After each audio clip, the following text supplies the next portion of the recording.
Home Media.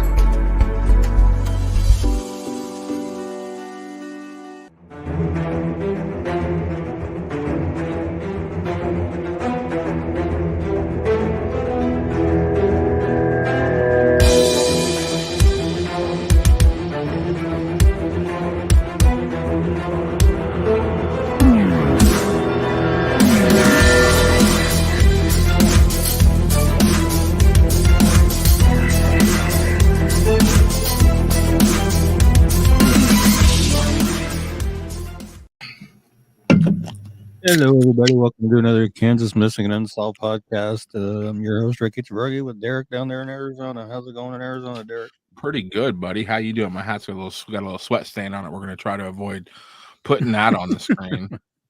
Not doing too bad. I got rudely awakened by a roofing crew working on the apartment building roof from the windstorm we had a little while back that tore a bunch of the shingles off. Really? Yeah. That was fun. Was it the same day that you tried to do a show and your internet didn't work? No, that was on a Wednesday. We had that. I think it was related, man. There was something It that might have been happened. related because I think we had a show the next day or something. Yeah, I swear. Something happened with the internet. We got Andrea Lynn from Junction City tonight. Kelly up off in the house. Love it. It was pretty cool because I was standing in the balcony doorway just watching the shingles fly.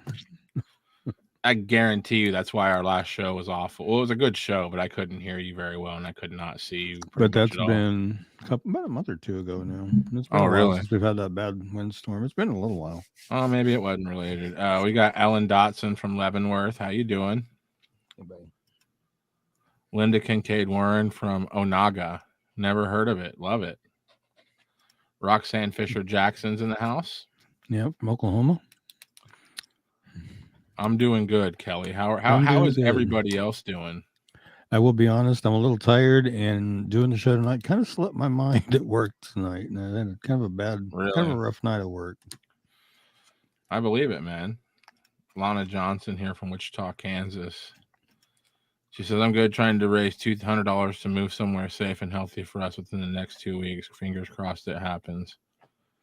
Cool. Well, I'll tell you what. Hopefully you get there. Yeah, hopefully you get there. Let us know. Maybe we can help. We can, maybe some people will help chip in, help you out with that. Thank you, Kelly. It's just a rough night. Yeah. Wow. Okay. Overbrook, Kansas. I've never heard of that one. No. I love all these towns that I've never heard of. Yeah. Onaga I've heard of. Overbrook I have not. I don't even know where that is. By the way, me and Ricky are going to do a Kansas tour this summer. Oh, by the way, Ricky, I'm being serious though. So I'm going to be in my band. I play music sometimes. My band's going to be in Kansas July 1st and 2nd. Cool. In Western Kansas. Ricky, I'd love you to come out and see us play. Norm's going to be there. Cool. Heck, I might even let you go on stage and talk about Kansas Missing Unsolved a little bit. I might get wild and let you on stage. We're going to be heading to Central Kansas for the next week, but you and I should really get together, and we should have a Kansas Missing and Unsolved meetup with whoever wants to meet up. Just go somewhere, have like some food, hang out, talk about missing persons cases. I think it'll be great. So July 3rd through the 7th, let's make it happen. Let's make it happen, people. Let's meet each other. Julie Watts from South Dakota. I'll message Ricky. I have Cash App and Facebook pay. Awesome, Kelly. We'll try to get you some help. Trisha Arnold in the house. Love it. Next Saturday, I'm going to be in Wichita for a little while. Cool. Going to a Comic-Con down there for a little bit. Andrea Lynn says she's proud of herself. She decided to go back to school. Awesome. That is awesome. If you can message me the information on that, Julie, I would be glad to put a flyer together for you and cover it on the show. Yeah. Onaga is northwest from Topeka. I think I've been there once. I went up there to a good friend of mine's was his dad or his mom? One of their funeral. It's been quite a few years ago. Wow, we got Michelle Johnson. Hey, y'all, Marysville, Kansas. I've never heard of these. So let's do this. Around July 5th, 4th, 5th, sometime there. Let's have a meetup. Let's have everybody come hang out, and we can have some food, hang out, and we'd love to see as many people as possible that make this page possible, because without everybody sharing the flyers, it wouldn't do a whole lot of good here for us here on Facebook. I would like to do it here in Salina, to be honest, because Salina sits at the intersection of two major interstates, I-135 and I-70. Hey, so big dog, easy for everybody to get here. Centrally you started it, buddy. You make if you want to do it in Rolla, Kansas, which is about population 9 people, I'll do it there. Whatever you want, Ricky. You're very welcome, Julie. You know Julia, because I work with a gal named Julia. Onaga is south of Frankfurt. Well, we're doing a Kansas tour. That's it. That's it. Well, we got a big show for you all. We're gonna go ahead and go over some cases. We're gonna real quick check in from my hometown. Tonight, I want everybody to think about this. And throughout tonight's show, I want everybody to chime in. Tonight's question for our audience is, what case was it that got you involved in true crime? What case inspired you to start doing some digging online and finding out what's going on your own, and sharing flyers and making flyers? And I'm going to ask Ricky that question when we get back. But this is the case that started it all for me. I was 11 years old, reading through old newspaper articles in my hometown, and I found out about a girl that went missing. And a few weeks later, in the newspaper articles, I found out she was found murdered. So we're going to check in real quick from my hometown. I'm going to tell you about a case that's 50 years old, needs to be solved. Patrick Huggins from Oshkosh, Wisconsin. Oh, awesome, man. We're getting out there. Yeah. But you're watching the Kansas Missing and Unsolved podcast live stream. We'll be right back after this. Suzanne Johnson went missing on March 4th, 1971. She was 14 years old. Suzanne's body was found on March 19th, 1971. The police told the parents that she was a runaway, even though the family said that was not the case.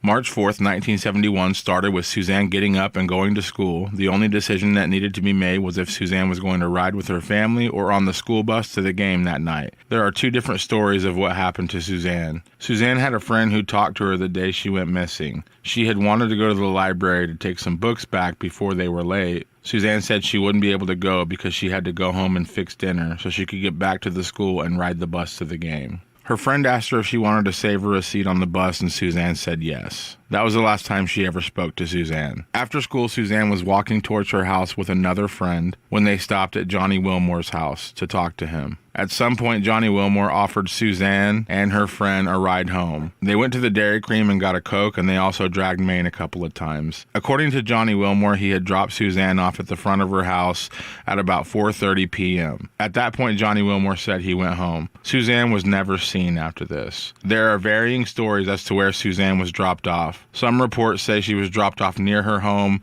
and some other sources say she was dropped off in front of Johnny Wilmore's house. It is known by her parents that she didn't enter the house that day after school. Law enforcement stated from the very beginning that they thought Suzanne was a runaway. Her parents did not agree, and they felt that this did hinder the investigation. Within the next couple of days, missing posters were posted all over town. Suzanne's parents traveled to Amarillo, Texas, to plead for their daughter's return on the news. They received several tips, but none of the leads led to anything. There were aerial searches done by local pilots. They were not able to find Suzanne. After 15 days, they decided to form a search party. The parents were very excited about this. There was a meeting at City Hall to decide where everybody would go search. Some were on foot, some were on horse. Suzanne's body was found in a field by the city dump about 30 to 45 minutes after the search began. The local pilots had flown over this area several times in the 14 days prior and had never seen anything. If you have any information that could lead to an arrest, please contact the KBI at 785-296-4017. And we're back. All right. You had a lot of information on that I'd never heard before. Yeah, so that's excuse me, I have a little cold going on. That's information that my mother has actually gathered, and from what I can tell you, it's not speculation, because everywhere she got her information was from news articles, things that were in the media, in the 70s, which is crazy that it still exists. But like That's one thing that that my company, Back Home Media, you know, Ricky started Kansas Missing and Unsolved, and I met him, and I'm Back Home Media. One of the things that we specialize in is research. Like people come to us. Like one case we had, somebody came to me and they said, "Hey, I know my father died in a mysterious way, but I never met my father. I don't know what he looks like." And I just know his name, and I know that he died in a heinous way. So I looked into it, and I couldn't find anything. I got my mom into it. My mom's like a internet sleuth, and she was able to find his death certificate. And it was this guy that was stomped to death outside of a bar over a girl, and it was awful. But I mean, the guy was just so excited to, you know, see something that had to do with his dad. I found a picture. My mom found a picture of his dad. So that's kind of what's bringing me into the question. Like, what case got you inspired to start making flyers, Ricky? That's a tough one. Probably. Wow, that is a tough one because I started actually doing flyers for a couple other missing persons groups that I don't know if they're even. Well, I know one's still active, but the other one I don't know if it is or not. But I think what actually got me started in actually true crime is kind of like Kelly saying BTK and Ted Bundy. But prior to learning about BTK, what really got me started was when I worked out at a truck stop here in town, and one of the guys that worked out on the diesel lanes at the time, he had ran across one of those True Detective magazines out there on the drive lanes and brought it in. I said, "Hey, let me see that." And I took it on my lunch break with me, and I just was instantly hooked. Yeah. I started buying those detective magazines after that. And of course, I watched Cops and America's Most Wanted and stuff like that. I mean, I've been in the podcasting business for 10 years, so 12 years maybe. And one thing I've learned is that people love listening to true crime material. You know, like people love like our podcast that, you know, that we do for this show. It does tremendously well in the downloads. People just like talking about true crime. And so people can feel sure for sure. Tina says from Elkhart originally listening. Oh, awesome. Tina, yeah, I was talking about Suzanne. Michelle Johnson says the case that interested was Charlie Manson Helter Skelter. That's a very popular case. That was like sort of the first really Hollywood I've never really dug into that one yet. I haven't been able to bring myself to do that yet. Right. Yeah. Lana says the Horde girl case, Concordia, Kansas, got me into true crime. Her murder is still unsolved. Do we have anything on that? Yeah, I'm trying to remember what her name is. I have to look it up to see what her name is.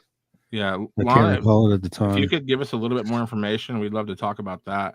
Yeah. But yeah, BTK, and if anybody's out there a Netflixer, there's it's interesting that Andrea Vian brought up the BTK killer because I've been wondering since I've seen Andrea's name if she's related to one of BTK's victims, Shirley Vian. Ooh, I've been wondering that.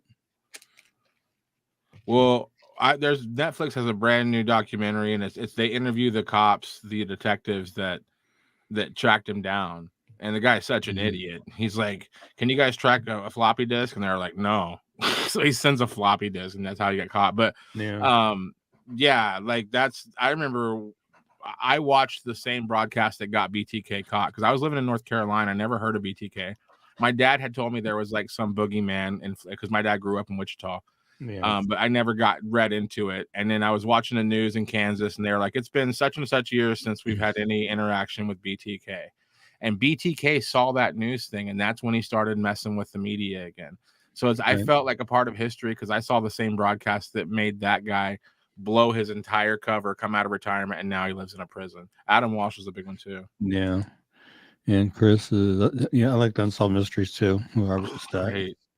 Matter of fact, I actually wrote him a letter while he was still doing that show, first run, and told him I was a fan of the show and asked him for an autograph picture, and he sent me one. That was awesome. Yeah. Zodiac Killer is another one. Sorry, you clicked it. That's okay. And Andrea is saying she's not sure. She'd have to ask family whether they're related or not. Wow. Well, we're gonna get into some cases, but feel free to chat throughout the night. Let us know what case got you into true crime, and for sure, as we say every week, let us know what cases you want us to cover. While people are kind of thinking about that, Ricky, why don't you tell us a little bit about Davian? Okie Looks dokie. like it's missing out of Kansas City. Yeah. So if you're in the Kansas City area watching, yeah, pay attention now. This is we're looking in that area right now. Yeah, and actually, there's some updates to that too. That's why we're covering him again because I got some information on where he may possibly be as well. Okay. Been missing since January 25th of this year. He's 15. He's 5 foot tall, weighs between 100 and 110 pounds, brown hair and brown eyes. And the new information is that he's believed to possibly be in either Independence, Kansas, or Coffeyville, Kansas.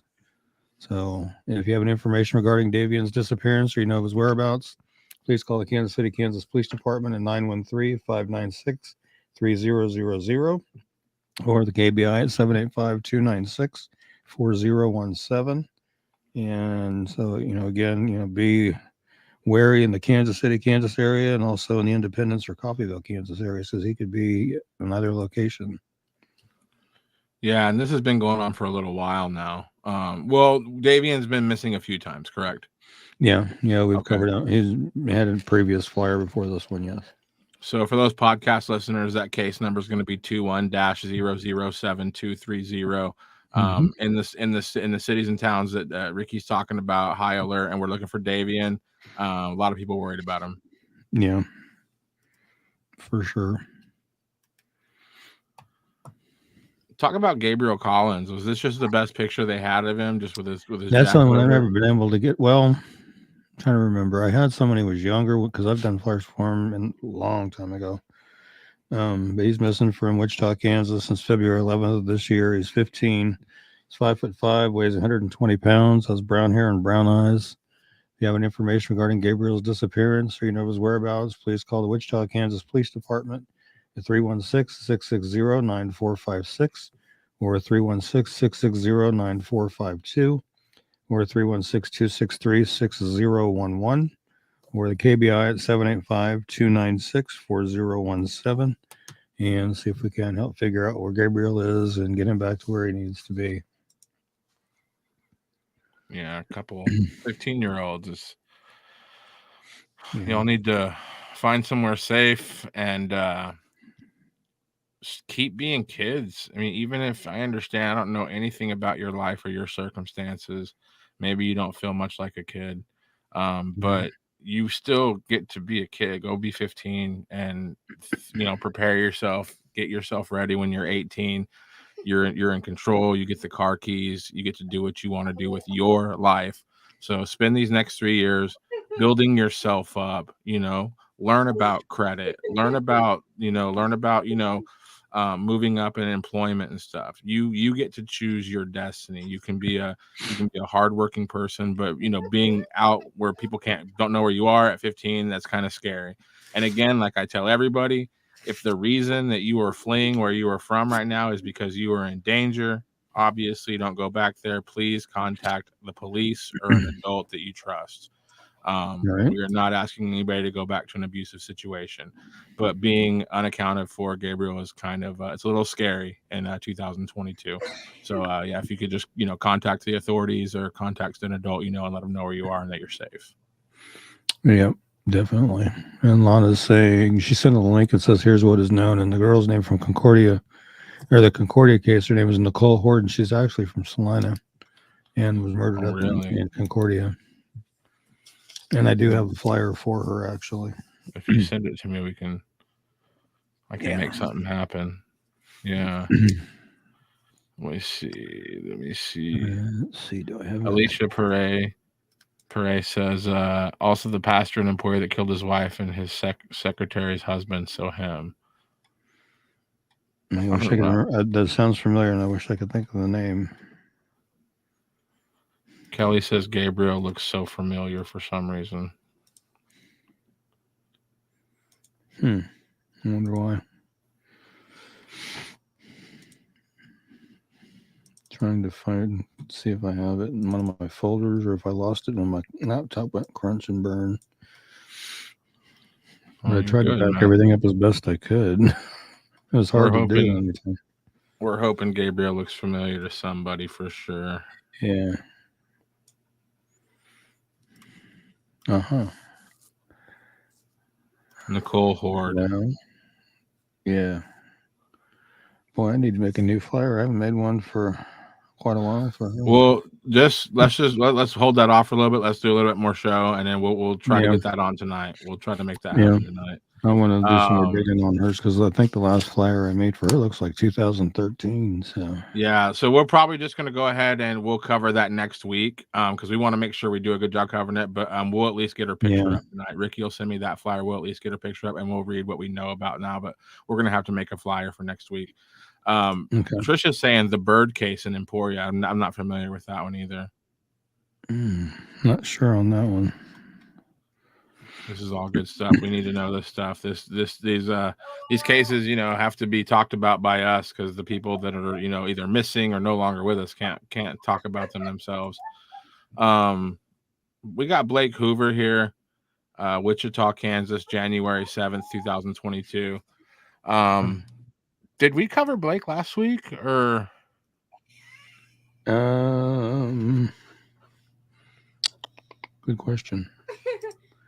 We might have, but I know I added added a new picture, and there was something else I added to this flyer as well. Where are you at? Let's see. I added. Oh, that he's still believed to be in the Wichita area, but he's been missing from Wichita since January 7th of this year. He's 17, 6'2" to 6'5", weighs between 205 and 215 pounds, blonde hair and green eyes. The new photo is the one that's on second from the right, where he's got the orange outfit on. That's the photo I just added. I think it might be a little bit older photo. I think the most recent one is the one second from the left. Actually, to me, is the most recent it looks like. But if you have any information regarding Blake's disappearance or you know his whereabouts, please call the Wichita, Kansas Police Department at 316-660-9452. or 316-660-9456, or 316-263-6011, or the KBI at 785-296-4017, and see if we can't get him located and back to where he needs to be. Excuse me. All right, big dog.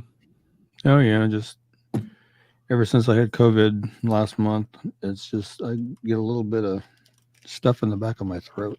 Yeah. Let's see here. I saw a comment I wanted to address. There it is.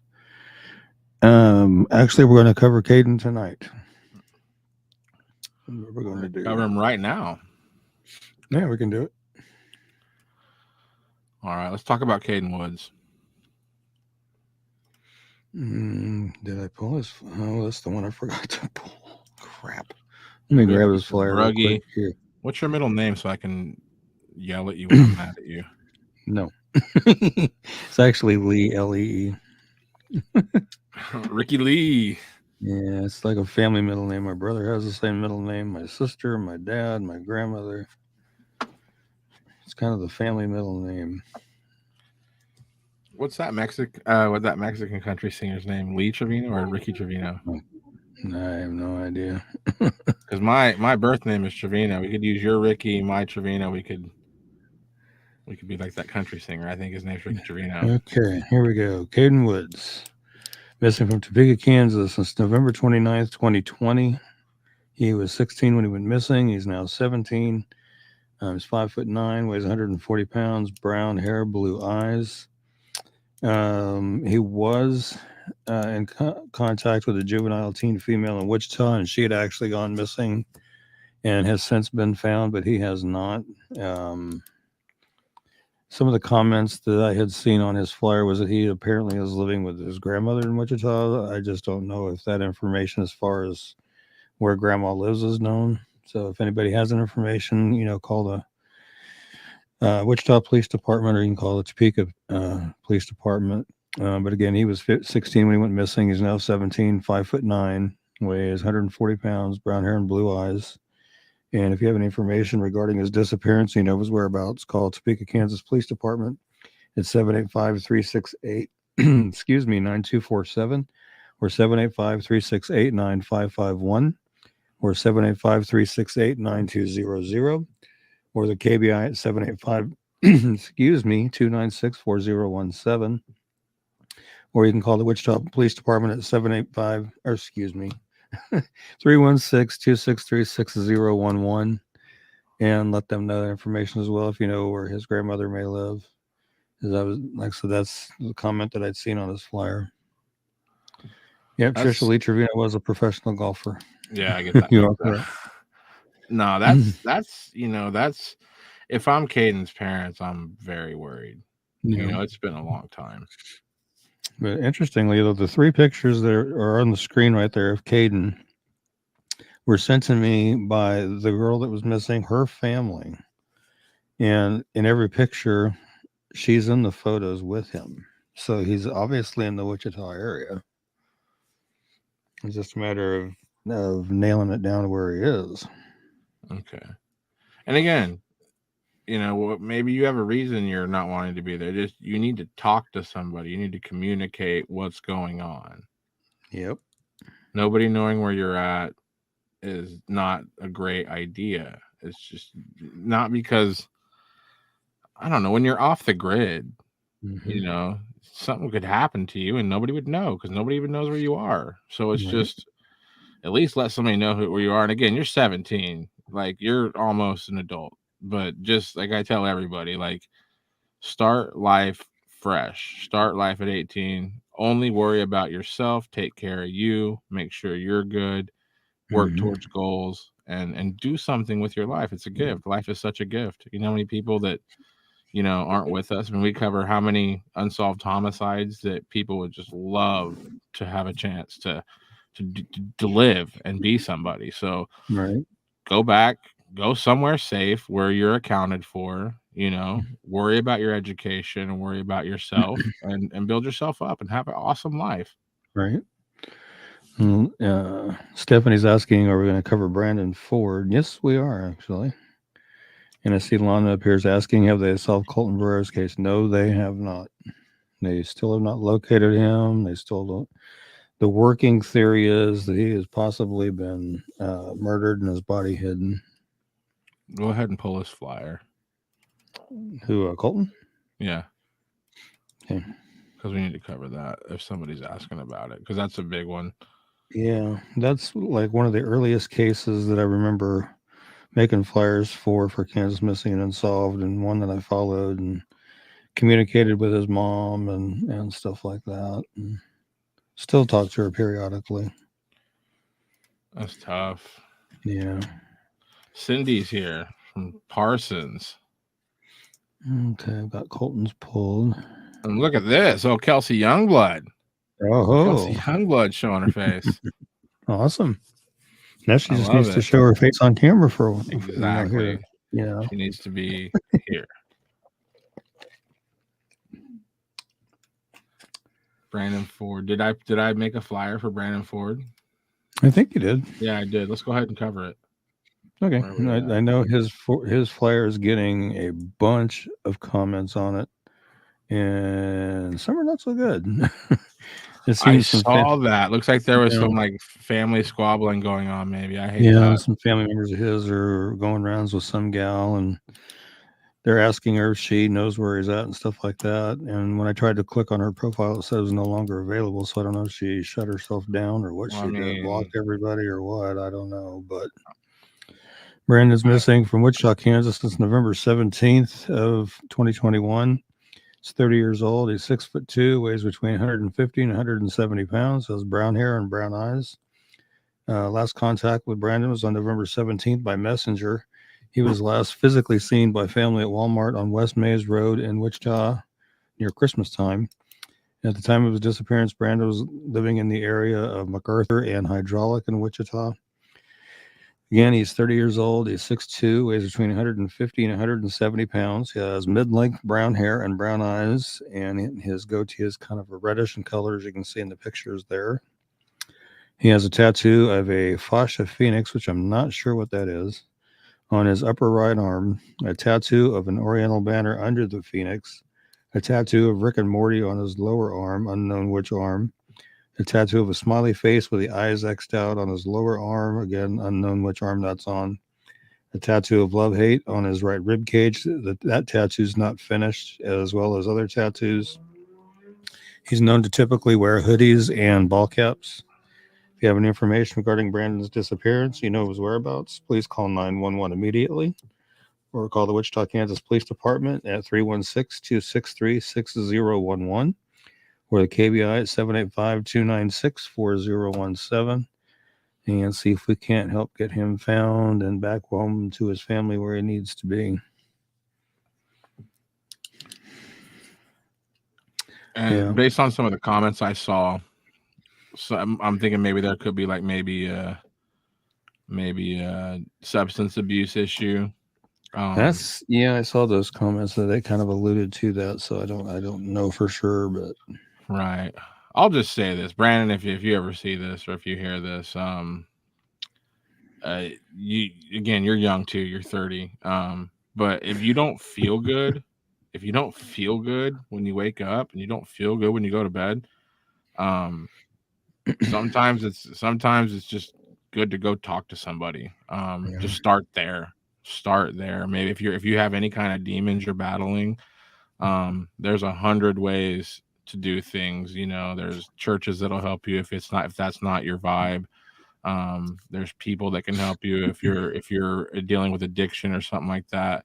There's this beautiful trail on the East Coast called the Appalachian Trail, and they built it so people could walk it. It takes about 7 months, and you're sober by the time you do it. There's a ton of ways to feel better about yourself.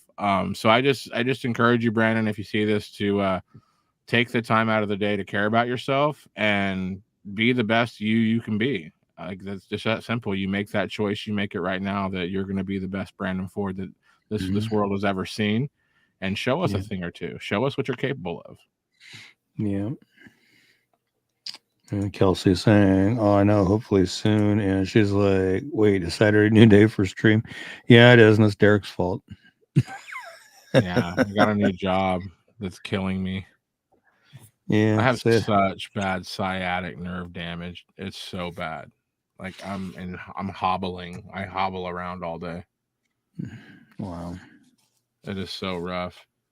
We're gonna go ahead and cover Colton Ross. Because Colton Ross Pereira. Yeah. Yep, he's been missing from Russell, Kansas since September 26th of 2008. He was 17 when he went missing. He would now be 31. He's 5'9", weighs 135 pounds, brown hair and brown eyes.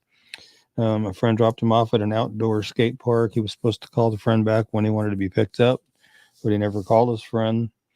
Police believe he left on his own accord, but Colton's family doesn't believe this because he wasn't having any problems that would cause him to run away. He left his wallet and identification behind. And I was talking about, when I made the flyer, it said recent information suggests that Colton may have been killed and his body hidden. So it's not really recent anymore. Right. His case is still unsolved. And if you have any information regarding Colton's disappearance or you know his whereabouts, his mom prefers that everybody call the Kansas City field office of the FBI at 816-512-8200 first to get them involved. She wants to get them involved again. They were for a time, and now they're not. She wants to get them re-involved. Or call the KBI at 785-296-4017 and see if we can't get some answers on what happened to Colton and where he may be. Yeah, I'm assuming Russell's not that big. And it's pretty small. Those small town murders. Yeah. A lot of hush hush. Unfortunately, She said he's been gone forever too. Yeah. Yeah, he has.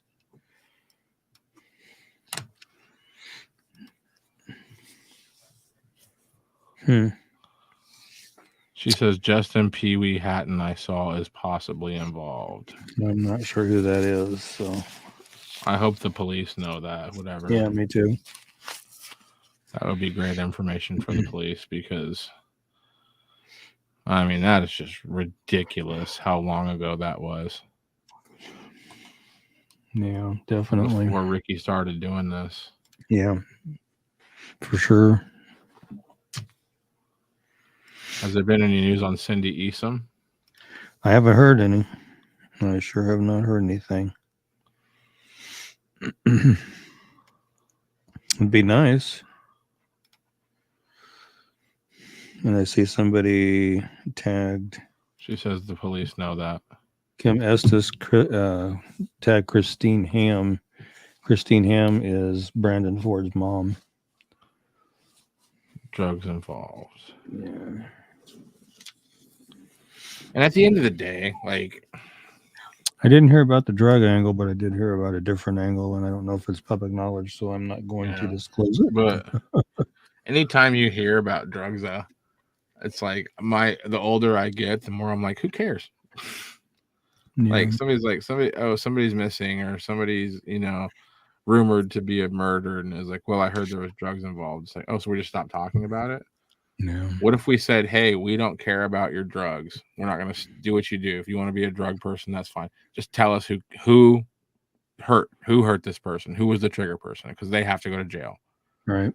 I mean, it's to the point. It's like, I mean, I don't want drugs in my community, but if looking the other way for 5 minutes to find out some information and say, hey, who went too far and killed somebody? I mean, I don't know. I hate when people just say drugs are, the drugs are involved, and then it's just like, well, we have to give up. It's like, no, it's like there has to be talk. People have to talk, and I understand, and that talk shouldn't be about like the drugs at all. It should be about who crossed the line and killed somebody, who took somebody's life. Yeah. Oh no, I'm with you, Lana. I agree. I'm just and I'm not saying no. I know you're saying drugs were involved. And my reaction was just because I know some other cases where drugs are involved, and it seems like the public doesn't want to touch that because they think that, nobody wants to make a drug dealer mad. I would never want to make a drug dealer mad. No doubt. But if somebody crossed the line, if somebody was like, if you're a drug dealer, that's fine. Like, if you're nice to me in the gas station, I don't know what you do, but like, if you're killing people, if you're taking people's lives, that's bad. We can't have that out there. We can't have people crossing lines and taking people's lives. Right. But I understand that people are real hush mouth about drugs because you don't want to upset a drug dealer, and I would never want to upset a drug dealer either. So I just think that it's just a sad situation that nobody talks, and that's especially, like I was saying, small towns, nobody's going to talk. Let's talk about, is that Juwan?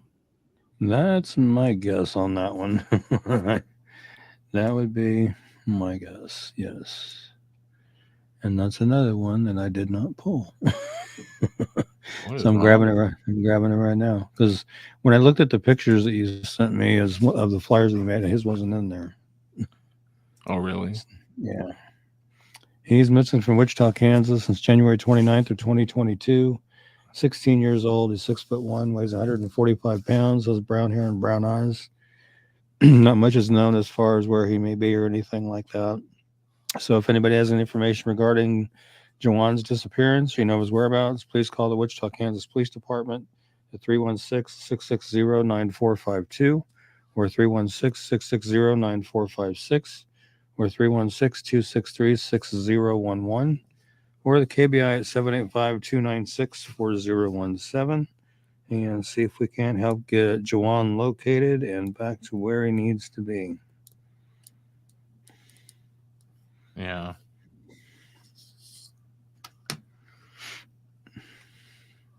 And Juwan, if you by chance see this or hear this, let somebody know where you are so they can come and get you. Let's see. Oh, yeah, Kelsey saying Dana Hupfer's an example of that. They saw her as an addict, not a person. Yeah. Yeah. And so, Maria. And Kelly Uphoff, any updates on Megan Fogelsong? I have not seen or read or heard of anything since Madden killed himself. That's, I haven't heard anything since then. Probably won't. Yeah, probably not. I think that the source might be gone. Yeah, I'm pretty sure he took it with him to the grave. Yeah. Let's talk about Jesse. Okay. Jesse Furr. At least I'm hoping I say that. I'm sure it's Furr. Gotta be. Missing from Derby, Kansas since February 21st of 2022. She's 18. She is 5'10", weighs 260 pounds, has brown hair and brown eyes. It's believed that Jessie may be headed to the Denver area. Again, she's 18 years old, 5'10", weighs 260 pounds, brown hair, brown eyes.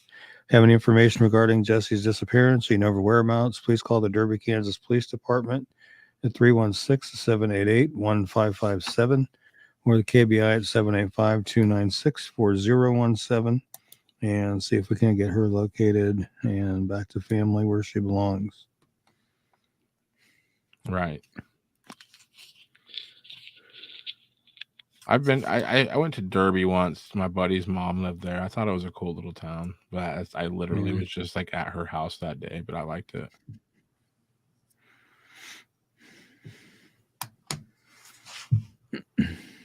Yeah. I keep hoping on some of these older cases we'll get some kind of information or updates or something, and keep hoping and praying we do. Yeah. So talk about Jasmine here, because I know we've covered her case before, right? Like this isn't the first time we've covered her. Yeah, she's a repeater. Okay. She's missing from Olathe, Kansas since February 18th, 2022. She's 18 years old. She is 5'7", 145 pounds. She has dark brown hair with auburn red hue and brown eyes. It's believed she may be in the Lawrence, Kansas area. She has a tattoo of the name Sophia on the thumb area of her left hand and cancer on her left calf, on her calf, unknown which one.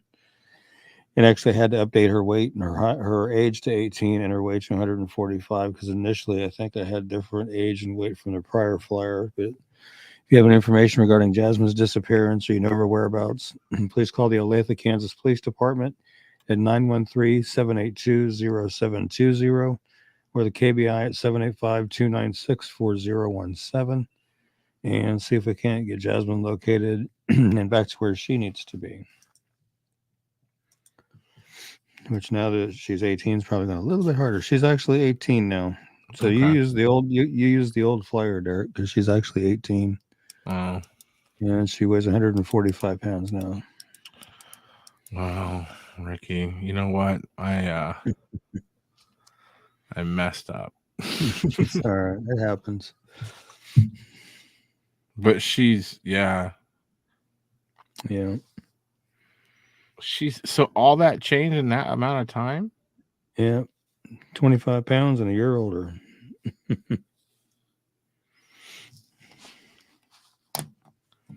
But it says missing since February 18th. That was like...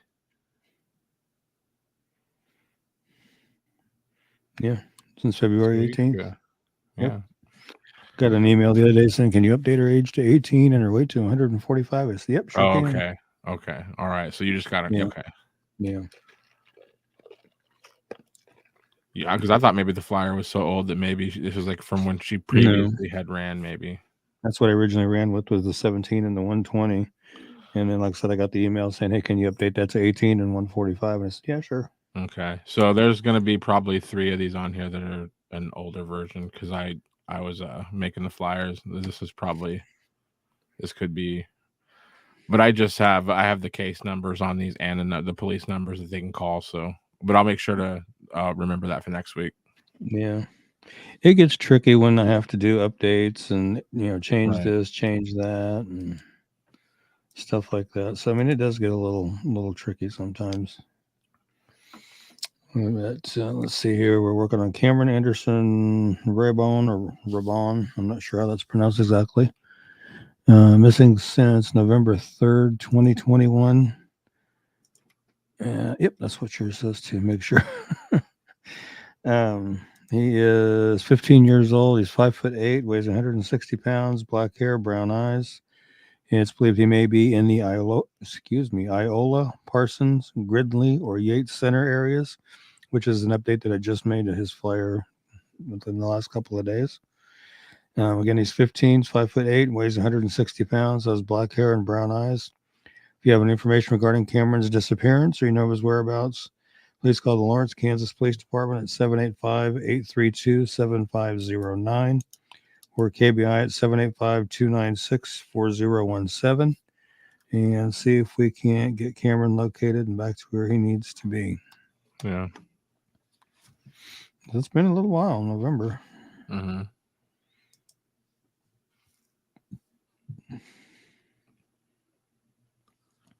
Yeah, Kelsey brings up a good point too. She says the repeat runaways are very concerning to her. She said this girl needs help for whatever's going on. Yeah, there could be an underlying issue to why she continues to run and run. Yeah.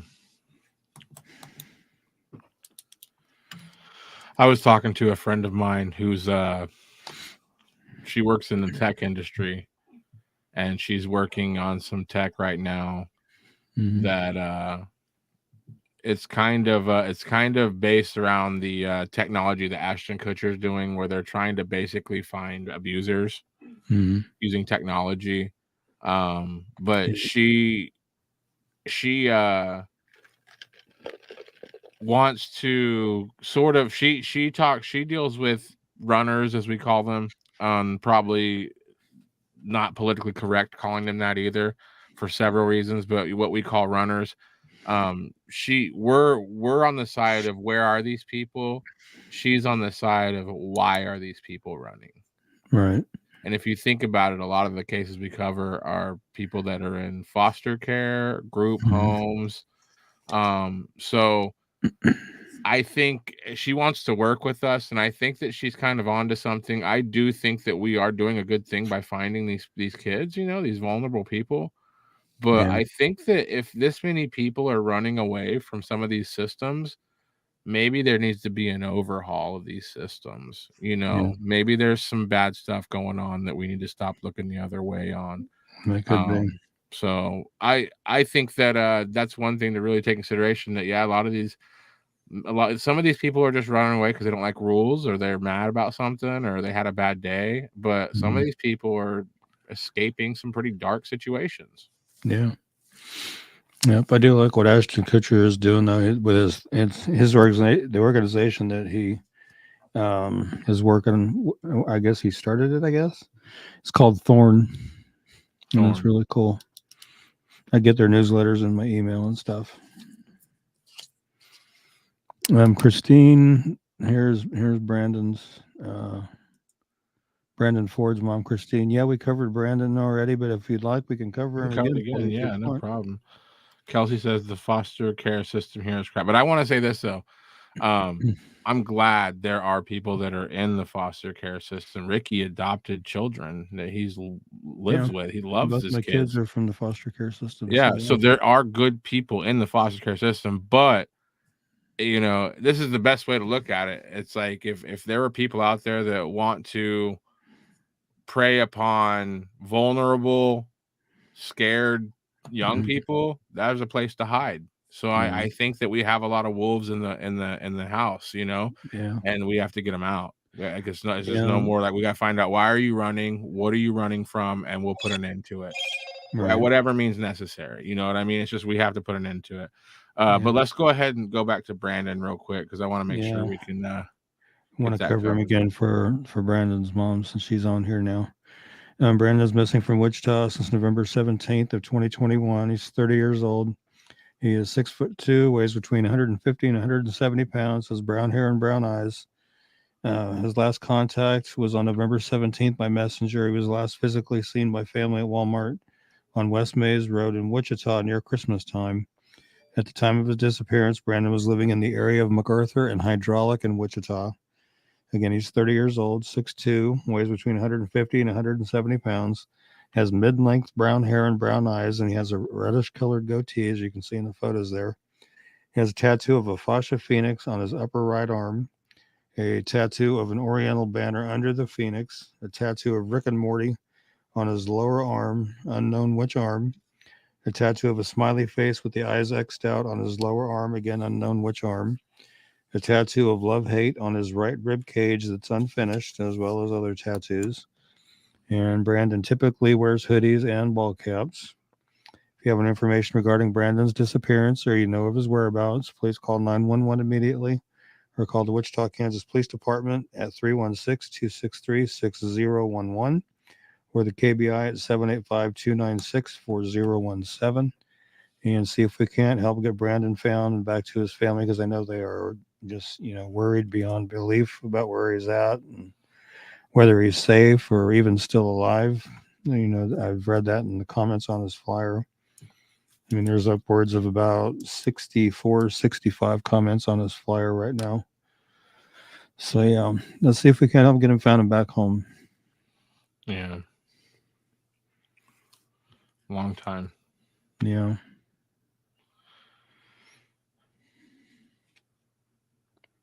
Kelsey says, don't get me wrong, there are some very awesome foster parents, but the system is terrible.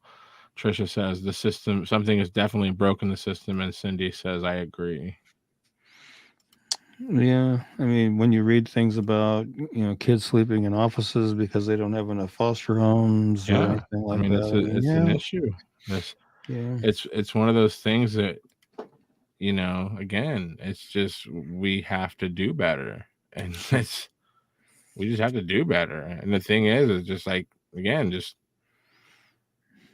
expose ugly truths. If you see something sketchy, say something immediately. If it involves saving somebody's life, say something immediately. Right. Let's go ahead. Marianne. Let's talk about Marianne. This could potentially be an old flyer as well, because I pulled it from the archive. But actually, this one's the recent one because I added the photo with the butterfly tattoos on her arm to it. Okay. Just recently. That was the newest update to that flyer was the butterfly tattoos. But Mariana Junk's been missing from Pittsburgh, Kansas since December 26, 2021. She's 16 years old. She's 5'3" to 5'4", weighs between 160 and 250, has reddish brown hair and brown eyes. It's believed she may be in the Kansas City metro area. That's another update I made to her flyer as well. Again, she's 16 years old, 5'3" to 5'4", weighs between 150 and 160 pounds. She has reddish brown hair and brown eyes. She has butterfly tattoos on her right arm, as you can see there. And if you have any information regarding Mariana's disappearance, or her whereabouts, please call the Pittsburgh, Kansas Police Department at 620-431-5678 or the KBI at 785-296-4017 and see if we can't get her located and back to where she needs to be. The butterfly tattoos actually look pretty neat. I have to admit. They look good. And I don't know what the legalities of tattooing a 16-year-old kid are. Well, with parental consent, because when I was married to my ex-wife, my middle stepdaughter wanted to tattoo at 16, and my ex-wife signed for her, and they went ahead and did it. So, and I was here in town. Is that the youngest you can get a tattoo as a kid? 16? As far as I know, yeah. Yeah, I mean, because honestly, I would have loved to have gotten a tattoo when I was 16. Now, granted, Mariana did a great job picking something that's going to look good forever. Butterfly. It looks good. A lot of people, when you get a tattoo when you're a younger person, I don't like the same things I liked when I was 16. So I'm kind of glad I didn't get certain. I probably would have got some tattoos that were rough. But thank you so much for what you guys do. Some of the comments on his flyer are hard to handle, but I'm trying to deal. Thank you so much, and God bless you. We saw that. We talked about it a little bit. I hate to see stuff like that erupt. We just want to hope. We just want to find Brandon. Some of those comments on his flyer are getting kind of harsh. I'm gonna have to kind of monitor them and maybe possibly delete some, possibly. Right. We want people to have a voice, but I mean, if people are gonna spit venom, we don't really. If it doesn't have anything to do with, and a lot of that stuff, it looks like a lot of the stuff. Yeah, that'd be a good idea, probably. I'll have to see if there's a way to turn comments off or not. I know you can. I don't know. I'm not sure. I'll have to look into that. Pam's saying parental consent at 16. And Kelsey said she got one at 16. So I don't have any yet. I keep thinking I'm going to get one, and I keep talking myself out of it. Old David Relaford said HE double hockey sticks no to that. He said there's no way his boys were getting a tattoo at 16. I wish I could have, though. I really do. Yeah, and as far as those comments go, hopefully we just find something out, find out where Brandon is, and get sounds like get Brandon some help that he might need. And you're very welcome, Christine, for for your comments as well, and trying to do what we can to help get Brandon found, and hopefully we can help get him found. Let's talk about Neff. Okay. Boy, my list of flyers grew, and a couple we pulled and added to it here. Last name is Vasquez. Let's see here. There you are. There you are. Okay. Neff Vasquez. I'm assuming he goes by Neff. He went missing from Lawrence, Kansas on February 17th, 2022. 16 years old. He's 5'7", weighs between 135 and 150 pounds. He has black hair and brown eyes. I unfortunately don't have much else to go on at this point. So if anybody has any information regarding Neff's disappearance or you know his whereabouts, please call the Lawrence, Kansas Police Department at 785-832-7509, or you can call Crime Stoppers anonymously at 785-843-8477, or the KBI at 785-296-4017, and see if we can't get Neff found and back to where he needs to be. There's obviously people looking for him. They want to know he's okay and safe.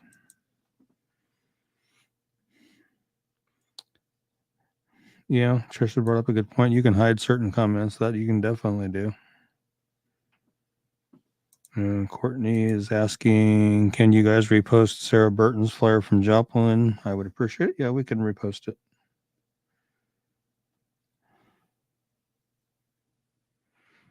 And who with Kansas missing and unsolved said this? I don't know. Maybe Brandon? I don't know. Because I sure didn't. That's why I saw that come up. I was like, huh? Because I didn't say that.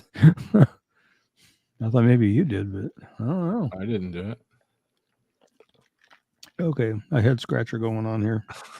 Wasn't me. Here, let's go. We have a few more cases to cover. Let's go ahead and talk about Randy Leach. Okay. Let's see. Okay, Randy Leach missing from Lidwin, Kansas since April 15th of 1988. And he was 17 when he went missing. He's now 51. He is 6'3", weighs 220 pounds, brown hair and blue eyes. He was reported missing on April 16th. He had a 12:30 a.m. curfew at the time he vanished, and he usually honored it. He left his home at 6:30 p.m. to attend a friend's pre-graduation party in a rural area 5 miles east of their residence on April 15th. Before arriving at the party, he stopped at Stout's convenience store and purchased some candy, soda, and gas. He then talked to some friends. Then he went to DeSoto to check on the car he was restoring. As a result of these errands, he did not arrive at the party until between 9:30 and 10 o'clock at night. His parents did not realize that he had not come home until they woke up at 6 a.m. on April 16th. They first thought he had been in a car accident and called one of his friends, who said she hadn't heard from him. Randy's parents then contacted police. The investigators went to the site of the party that Randy had attended, but had already been cleaned up and there was no evidence to be found. Witnesses at the party believe that Randy departed between 1:15 and 2 a.m., but no one actually saw him leave. At the time he was last seen, he was too drunk to walk straight. He was apparently left driving his mom's gray four-door 1985 Dodge sedan with Kansas license plate LVJ8721. He never returned home and has not been heard from again. Randy was carrying $50 in cash at the time of his disappearance, and the vehicle he was driving has never been located either. If you have any information, regarding Randy's disappearance or you know his whereabouts, please call the Leavenworth County Sheriff's Office at 913-682-5724 or the KBI at 785-296-4017. And I do know there's a YouTube page, Adventures with Purpose. I know that they've been out there speaking with his family and wanting to do some water searches out that way, and they have done some water searches. I believe there was one pond that they wanted to search, but the people that own it won't allow them to do it. So hopefully they can get back over there and do some more searches elsewhere. Some people believe that being that he may have been impaired by alcohol when he was driving, that he may have missed a turn and went into the river or something, and that's why they're trying to do river searches and water searches. And I also know that Dennis with Muddy Waters Search and Recovery, he's planning on doing some searches for Randy as well. So that I one's think the main part of the story is stuff I've heard from comments here is that how hush hush everybody seems to be that was at that same party that he was at. Seems like a lot of people don't want to talk about that night. Here's another comment from Brandon Ford's mom. She said, I would hope that if that person knows of Brandon's whereabouts, they would speak up, but that's unfortunately not the case. But will turning off comments hinder any help we might get? That could possibly be the case. It could hinder. And that's why I'm not too keen with turning off comments. I would just rather monitor them. And if there's any that I feel or that you feel we may need to get rid of, we can. Just let me know. Because I'd like to leave it open so people do keep commenting. Put it this way: we always have the option to block certain people if they decide to take it to a nasty route, and we don't want to block anybody. We don't want to block anybody. But if somebody's gonna say horrible things that are terrible and not helping, what does that say? It says Adventures with Purpose said they will not continue to look for Randy. I was unaware of that. I was aware of that. Somebody mentioned that. I think Trisha might have mentioned that before. I'm under the understanding that the party Randy was at, that when the police had questions about, hey, you guys remember seeing Randy last night? Everybody was like, I don't know. Anytime you walk into a room with like 15 people in it and you're just like, hey, what happened? I don't know. I don't know. I'm from a small town, man. Yeah. I think whatever happened to Randy, I think that those people in that party know. And they're not talking. And that isn't like, aren't like most of them dead? They said it was too dangerous, huh? Yeah, it's probably some like small town stuff.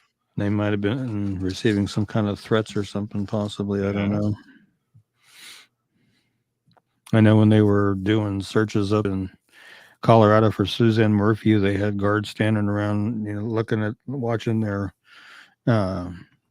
stuff while they were in the water and keeping guard over them while they were in the water too. So it's getting pretty dangerous up there too. If you have unsolved, I'm not saying Randy Leach was murdered. I'm just saying if you have unsolved homicides, which we cover all the time, that means you have people walking around that have gotten away with murder. Right. And that is a secret that some people that have already killed somebody are willing to kill again to keep. So that's why you have a bunch of people that might know what happened to somebody like Randy, but they're like, why would I say anything to the police? Because I'll be the next one on the missing persons poster. You know what I mean? Like, It's fear. People think that people don't talk because they don't want to. It's fear. People don't talk because they're scared and they have every right to be. But how you do it is you get everybody in Linwood together and you all get together and you just go to whoever person that everybody knows that did it. If it's one of those situations, go to that person's house, hold them accountable, tell the cops, get there and just as a town arrest them. You know what I'm saying? Say, well, enough is enough. We're not scared of you collectively. As a person right now, I'm scared of you, but collectively, I am not scared of you when I have everybody, So it's one of those things. I think the only way to solve these old cases is to have all these little conversations that happen at parties and at late nights in Linwood. I know people talk about this case. People that know stuff talk about this case. Talk about that to the police. Get together. Start a task force. Start a Facebook group. Out these people. Get some justice for Randy Leach's family. Mm-hmm. And his dad recently passed away, so it's just his mom now. The police are trying to solve it. It's just nobody talks because they're scared. And they have a right to be scared. But there's strength in numbers, folks. Strength in numbers. Talk about Philip Dean Hare. Alrighty. This guy introduced our producer Brandon Smith to his wife Jenny. Wow. He's missing from Raleigh, North Carolina since August 13th of 2018. He was 42 when he went missing. He is now 46. He is 6'2", weighs 200 pounds, brown hair and brown eyes. He was last seen by his family in Raleigh, where he was living at the time. On August 26, 2018, his family received a text message from Philip stating he was in Greensboro, North Carolina working. Philip's cell phone was turned off by the phone company for failure to pay shortly after. When law enforcement checked on his residence, Philip's mailbox was full of mail and his residence was vacant. Again, at the time of his disappearance, he was 42. He's now 46. He is 6'2" and weighs 200 pounds, has brown hair and brown eyes. If you have any information regarding Philip's disappearance or you know of his whereabouts, please call the Raleigh, North Carolina Police Department at 919-996-3335 or 919-831-6311. See if we can't help get Philip located and back home to his family where he needs to be. Yeah. It's a long time. Yeah, definitely. It kind of makes me have some hope that everything was missing from his house, though. Yeah.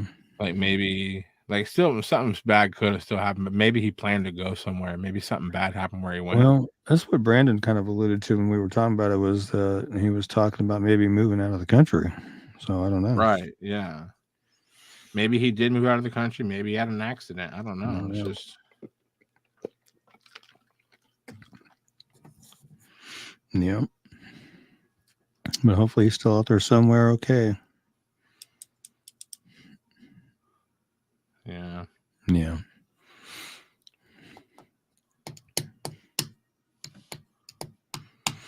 Let's talk about Dietrich. I love these reward. This is a governor's reward. I love that. Let's talk about Dietrich Foster. Yep, he's missing from Independence, Kansas since April 12th of 2020. He was 37 when he went missing. He's now 39. He's 5'9", 190 pounds, black hair and brown eyes. He was reported missing on May 12th. He was last seen around April 12th in Independence. KBI agents and detectives from the Independence Police Department are conducting the case as a homicide based upon findings during the investigation into his disappearance. Again, at the time of his disappearance, he was 37. He's now 39. He's 5'9", weighs 190 pounds, black hair and brown eyes. If you have any information regarding Dietrich's disappearance or you know his whereabouts, please call the Independence, Kansas Police Department at 620-332-1700 or the KBI at 785-296-4017. And there is a governor's reward of $5,000 for information leading to the arrest and conviction of those responsible for the disappearance and suspected murder of Dietrich Foster. So there are 5,000 reasons right there to let them know what you know if you know something about his disappearance. Jeez. Yep.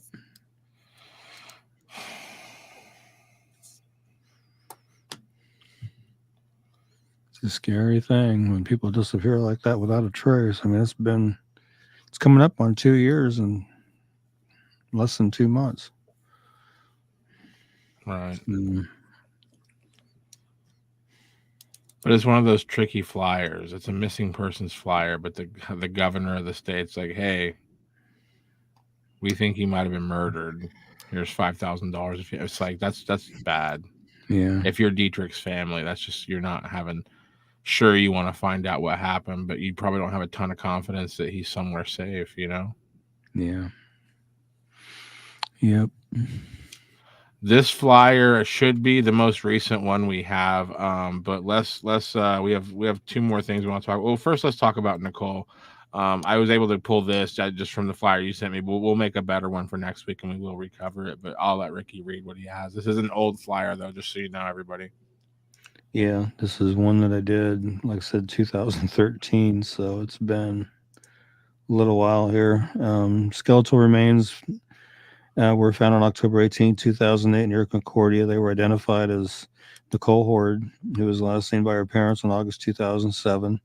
Cloud County Sheriff's Department says dental records were used to identify the remains as Nicole's. The remains were found by deer hunters on October 18th in the woods near the Republican River. The area is not far from busy US 81. Identification of the remains was made in late October of 2008. Investigators are asking anyone with information on Nicole Horton or who had contact with her in the summer of 2007.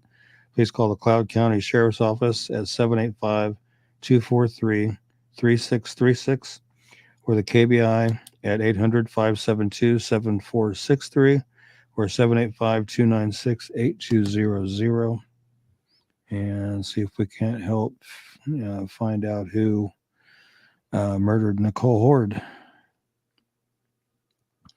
And she was one of our own Salina residents, and how she wound up near Concordia. It's one of those mysteries that still remains and needs to be figured out.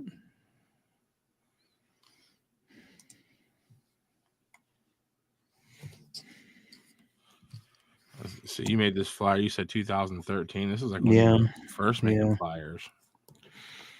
Yeah. Obviously, you changed your style. Oh, yeah. Definitely. I don't even know what font I use there. I use Arial Black now, but I don't know what font I used on that one at all. I'm giving out those state secrets, man. We got competitors out there trying to make better flyers. No, I'm just kidding. Well, this is one I wanted to cover because we're running over on time. Let me get some comments real quick. Actually, there is some truth to that, because not long after I started doing Kansas Missing and Unsolved, I had people telling me that I needed to quit doing it because I was I could potentially hinder an investigation and this and that. And then you said, shush. Yeah, and it was a competitor that was doing it. That's why they were telling you not to do it. They're like, you shouldn't be doing that because we're doing that. Well, you shouldn't be competing anyway. Who's getting paid to do this? If your competitors found a way to get paid to do this, send them our way, because we're doing this for free. And here it is almost 10 years later, and I'm still going strong. So yeah, let me see. Let's go ahead. I wanted to know, and I know we don't really have any updates, but let's just get the word out there again. Let's talk about Ryan Larson before we get out of here. Yeah. The only thing I saw was back in January. This had been just over 7 months since 12-year-old Ryan Larson walked out of a La Vista West elementary school and was reportedly never seen or spoken to again. La Vista police tell 6 News the investigation has slowed significantly, but hasn't completely stopped yet. It's still an active investigation, and it's been a long investigation. It's taken us into 2022, obviously, says La Vista Police Chief Bob Lawson. We don't know where he's at. Ryan's disappearance has confused community members and the police for months. He walked away from school on May 17th. And shortly after, his umbrella was found near the dumpster behind his apartment complex. This summer, experts were brought in to look into the possibility of Ryan falling into or being placed into a dumpster and being taken to a landfill, but found no evidence to support the idea. We've looked at all angles from day one, and we haven't ruled anything out. We don't know if it was a walkaway, if he was abducted, or if harm came to him intentionally, he adds. Lawson says his department is doing its best to avoid the case going cold, but there have been some roadblocks. From day one, we've had challenges with this case, whether it's been locating people, getting video in a proper amount of time, people not being forthcoming in their comments with us. So it's been frustrating, challenging, but we're not giving up in an effort to find him.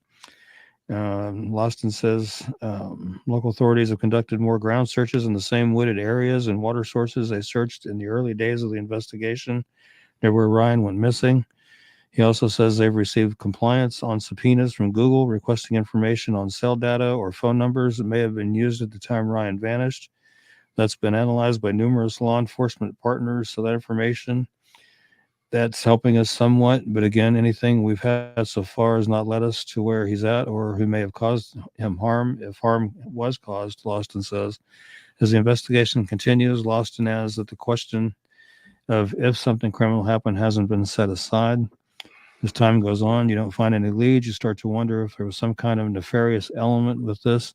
So again, we haven't ruled anything out, and we'll look into all avenues to find out what happened and where he's at. There has been one small but successful silver lining to everything Lawson's department has learned since Ryan's case. The department's new Take Me Home project began in September. It's a resource for families that have loved ones with disabilities, whether it's autism, somebody with dementia, Alzheimer's.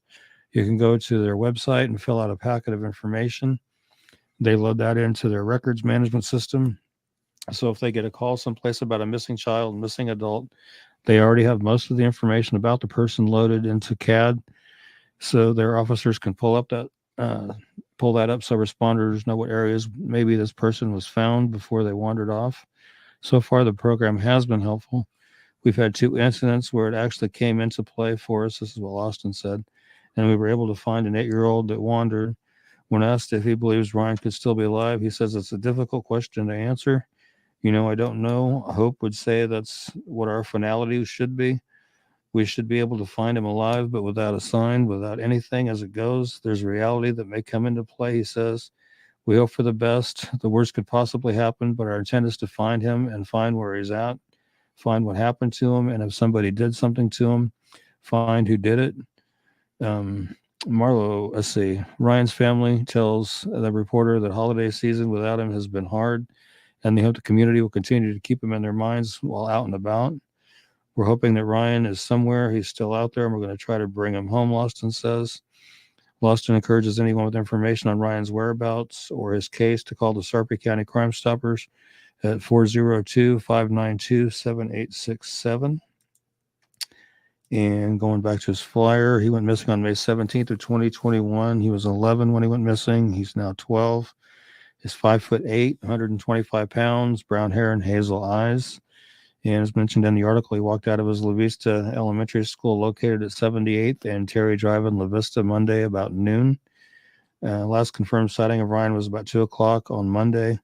He is autistic and considered high functioning. And prior to his disappearance, he had done searches regarding hiding from the police, hiding underground, and how to avoid being spotted. He was last known to be wearing a black jacket pictured on the far right, blue jeans, an Old Navy shirt, and a polka-dotted umbrella, which has subsequently been found. He did have his backpack, but it's unknown if it had any supplies in it or just books and normal school supplies. Law enforcement, as we talked about in the other article, has not completely ruled out foul play, although they haven't found anything pointing in that direction either. And again, they're asking if you do see Ryan, do not approach him. Instead, follow him at a safe distance and call 911 immediately, or call the La Vista, Nebraska Police Department at 402-331-1582, or again, the Sarpy County Crime Stoppers at 402-592-7867, and see if we can't get him found or help get him found. Because it's been quite a long time. Yeah. I'm going to write that number down too, because I want to add that to his flyer, that Sarpy County Crime Stoppers, because I don't have that. So I'm going to add that to his flyer. If I can squeeze it in there somewhere. My kid's 7 and he has autism. High functioning, but it's just makes me feel bad, man. Yeah. But yeah, the 2 pictures there on the screen there where he's wearing the black with the one picture, it looks more red, and then the other one looks orange, but it's the same jacket, but he was wearing that jacket and blue jeans. So I think maybe, I don't know. I think I'm leaning on abduction, or he tried to go out and do a Bears Grill survival thing and maybe perished with the elements. That could be. Or the dumpster theory. That's what I think. Well, what's concerning is those searches that he did, Yeah, but I mean, even then, like, he was 12. Yeah. Who care? I don't care if he had 2 months supply of ravioli in his little backpack. It's been longer than 2 months, man. Like, right. Without the help of somebody, unless he's out there like Bear Grylls, like tackling animals and eating rabbits and stuff. I mean, that could happen, but I think that he either went off to maybe try to live by himself in the wilderness, and if he's still alive, that's awesome, but he could have perished because of that. But the one that makes the most sense to me is that he got into that dumpster somehow and didn't make it out. But if those two, if it's not the dumpster, in my opinion, I feel like somebody probably abducted him. Right. Yeah, I just, I keep going back to the searches, hiding from police, hiding underground, and how to avoid being spotted. So it makes it sound like it was premeditated, that he planned this out. So, but the fact that he's been gone that long, I just don't see how Yeah. a 12-year-old could pull that off. I don't know, I mean, like he those could have TV planned it all shows. out. Could have planned it out, and something could have went wrong. He could have ran into the wrong person, Yeah, or that's what like I'm you say, saying. succumbed to the elements, or you know, But they do these TV shows like Survivor. They're only out there for 40 days. I mean, it's hard to live yeah, outside, bro, especially when you're 12 and you yeah, probably don't have a gun. That's really hard to survive. And somebody would notice a 12-year-old kid walking around, so he's yeah. out there by himself. So it's, yeah, I think either Could someone else done the searches? I'm not sure what you mean by that, Kelsey. that's true. If you want to get really angly, what if all those searches on his computer were planted there by somebody because Oh, whatever I see what reason? you mean. I see what you mean. I get it now. Yeah, that's a possibility. Somebody else could have done it. I don't know. I mean, if something happens and you want to make it look, you can make things look a certain way by going on somebody's phone or computer and looking for whatever you want to look for. If they're Yeah, not around to stop you, and then if they're no longer seen again, it's just everybody's gonna assume, oh, look what Ricky was looking at. right. You know what I'm saying? So yeah, I don't know. To me, it's either an abduction, probably something. My opinion. I'm just speculating, but an abduction by somebody he knows, or he got in that dumpster and didn't get out of it. That's what I think. Yeah, it could be any number of things. That's the bad part. There's just too many scenarios, not enough information or evidence to narrow it down to any one particular Yeah, one. yeah. Well, it's 11:30 at night in the great state of Kansas, man. I think we've Whoa. been leading these people on, man. I Yeah, think I think they're ready to go to bed. yeah, Oh, by the way, definitely. everybody, join the Kansas Missing and Unsolved group because I didn't want to tell Ricky this, but as of this afternoon, we have 666 members. Ricky Oh, is not gonna wow. like that. No, I hate that So number. he hates that number, and I I didn't hate want that to have to number. tell him that, but that's how important it is that you join the Kansas Missing and Unsolved group right now. Yeah, no I gotta doubt. change that number. We're at 672. We're good. We're good. Good. Oh, good. Some people jumped over. Awesome. Yeah. Well, you have anything you want to say, man? Because I'm gonna get out of here. I got to do some stuff. It is 11 o'clock at night. Wow. Well, I do want to do a real quick real quick little prayer here. Heavenly Oh Father, yeah. thank you for bringing us together to go over some more cases and talk about some more missing people. And as always, always pray that they reach the right ears and the right heart, so they'll do the right thing and give law enforcement the information they need to either find these people or find the people responsible. Well, definitely find these people, but also find the people that may be responsible for why they went missing in the first place. But again, until we see each other at the next show on next Saturday, I just want to say, pray these things in your name, Heavenly Father. Amen. And you guys have a good night and stay safe and God bless. And we will see you next Saturday. Be a little bit early around 9 o'clock. Tonight I didn't get off work until 9 o'clock because on the Saturdays I work, I close. So I don't get out of there until 9 or shortly after. And I had to make a couple stops on my way. So I was a little bit late getting home. Well, we did go on at 10 o'clock at night, so Yeah. I'm gonna look the other way because I think there might have been some wine involved in some of these viewers watching. It's that Saturday night. I don't know. You never know, Ricky. They're a little loose on Saturday night. No, I think Saturday nights that you work are gonna be fun shows because everybody's Yeah. late. It's late at night, Yeah. Yeah. But all It's right. going to get interesting though, because typically when the time changes in the spring ahead, we end up moving our closing time to 10 o'clock. So we'll have to kind of play that one by ear when it happens. I'm not sure when we spring ahead, but I'll have to look. Well, we're gonna win the lottery and we're both gonna quit our jobs. So, but I'm all right, we'll see hoping they y'all won't. later. I'm hoping they won't go back to 10s. I hope they just stay at 9. Wouldn't hurt my feelings, All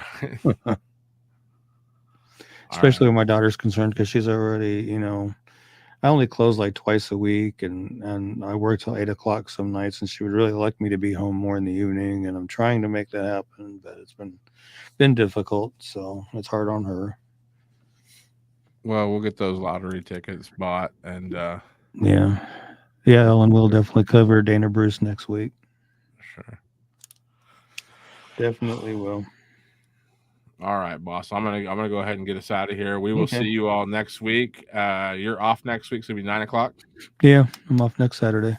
Because I'm going to be in Wichita for a little while, Saturday afternoon, probably into the earliest part of the evening, and then I'll be home in time to do the show. And then send some, if anybody has any ideas for doing a meet and greet around like July 5th through 8th in Salina, if you want to help out with planning that, let us know in the group. But we'll see y'all next week. Take care. God bless. Bye-bye. If you or someone you know is experiencing a suicidal crisis or emotional distress, please call the National Suicide Prevention Lifeline at 1-800-273-8255.